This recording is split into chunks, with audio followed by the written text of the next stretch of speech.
माँ बाप के बुढ़ापे का सहारा कौन होता है, बेटा या बेटी? इस सवाल का जवाब किसी को खुश कर सकता है और किसी को दुखी। तो आप अपना जवाब दो ना। ऑब्वियसली बेटा। क्यों? ये सारी उम्र माँ बाप के साथ रहता है, बेटा ही पैसे कमा के लाता है, परिवार को भी संभालता है, तो हुआ ना बेटा माँ बाप का असली सहारा। मम्मी आप बताओ।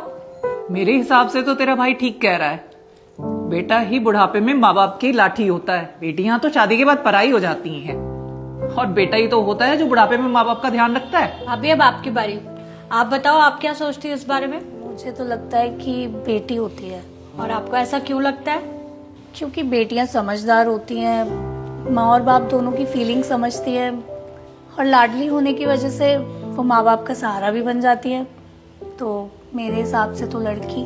सेम पिंच भाभी, मुझे भी ऐसा ही लगता है कि माँ बाप के बुढ़ापे का सहारा बेटियां बनती हैं। पापा अब आपकी बारी। 2 वोट बेटे को है और 2 वोट बेटी को। अब आपका वोट डिसाइड करेगा कि आप किसको जिताते हो। बेटा मेरे हिसाब से ना तो बेटा बुढ़ापे का सहारा होता है और ना ही बेटी। बुढ़ापे का असली सहारा होता है बहू। अरे तुम लोग मुझे ऐसे क्या देख रहे हो? मैं बिल्कुल ठीक कह रहा हूं। हम लोग बचपन से यही तो सुनते आए हैं, बेटा बुढ़ापे की लाठी होता है, बेटी अपने पापा का जिगर होती है। लेकिन जिंदगी की जब असली सच्चाई सामने आती है तब पता लगता है कि बुढ़ापे में जो सबसे ज्यादा साथ निभाता है वो बहू होती है। घर में बहू आती है और उसके बाद ही तो शुरू होती है असली जिंदगी। रोजमर्रा की छोटी छोटी जिम्मेदारियां, सास ससुर की छोटी छोटी जरूरतों को वही तो ध्यान में रखती है, और वहीं से बहू बुढ़ापे का सहारा बनने लगती है। बहू ही वो होती है जिसे सास ससुर की रोज की आदतें, उनकी पसंद नापसंद, उनकी रोज की दिनचर्या धीरे धीरे सब याद हो जाती है। इसे पता होता है कि सासू माँ को कब कड़क चाय देनी है, कब ससुर जी को दवाई देनी है। छोटी छोटी बातें चाहे बहुत मामूली लगती हों, लेकिन सास ससुर के लिए ये बातें बहुत अहमियत रखती हैं। कभी बीमार पड़ जाएं तो बहू अपने 10 काम छोड़कर उनकी सेवा में लग जाती है। कब उन्हें दवा देनी है, कब किस चीज का परहेज करना है, उन्हें किस चीज से तकलीफ होती है, ये सब बहू ही तो देखती है। और दूसरी तरफ अगर बहू बीमार पड़ जाए तो सारे घर की रफ्तार थम जाती है। रसोई से लेकर दवा तक, चाय से लेकर खाना तक, सब कुछ इधर उधर हो जाता है।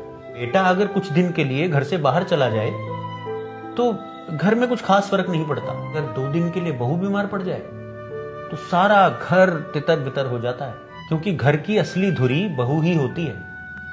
वही तो सारे घर को जोड़ कर रखती है। बुजुर्ग माँ बाप को सबसे ज्यादा तकलीफ तभी महसूस होती है जब उनकी रोज की सहूलतें टूट जाती हैं, और उन सहूलतों का ध्यान कौन रखता है? अक्सर बहू। बेटे के पास प्यार बहुत होता है, उसकी नीयत भी ठीक होती है, लेकिन हर आदत, हर जरूरत, हर परेशानियों का हल निकालने की जो कला बहू के पास होती है ना, वो सबसे अच्छी है। कई बार बहू बिना कहे ही उनकी जरूरत समझ लेती है। मैंने अपनी जिंदगी में ऐसी कई बहुओं को देखा है जिन्होंने अपने सास ससुर की सेवा फर्ज समझकर नहीं, दिल से की है। उन्होंने अपनी रातों की नींद छोड़ी है, अपनी थकान भुलाई है, अपनी परेशानियों को छोड़ा है, इसलिए कि उनके सास ससुर को कोई तकलीफ ना हो। इसलिए बेटा, बुढ़ापे का असली सहारा तो बहू ही होती है। मैं हर सास ससुर से कहना चाहता हूं कि आप लोग भी अपनी सोच बदलो। बहू को सिर्फ जिम्मेदारी समझकर मत देखो, उसे गलतियों के तराजू में मत तोलो। मेरा प्यारा बेटा, मेरी प्यारी बेटी कह सकते हैं तो एक बार मेरी प्यारी बहू भी कहकर देखो।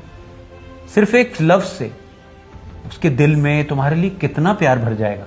बहू की कमियों को तो हर कोई देख लेता है, लेकिन उसकी अच्छाइयों को पहचानना भी उतना ही जरूरी है।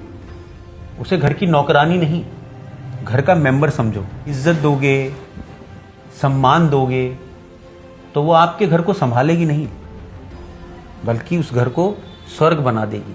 जिस तरह से हम कहते हैं मेरी बेटी मेरा गौरव, अगर हम ये भी कहें मेरी बहू मेरा अभिमान, यकीन मानो रिश्तों में मिठास और भी ज्यादा बढ़ जाएगी। अरे वाह पापा, आपने तो सबको क्लीन बोल्ड कर दिया।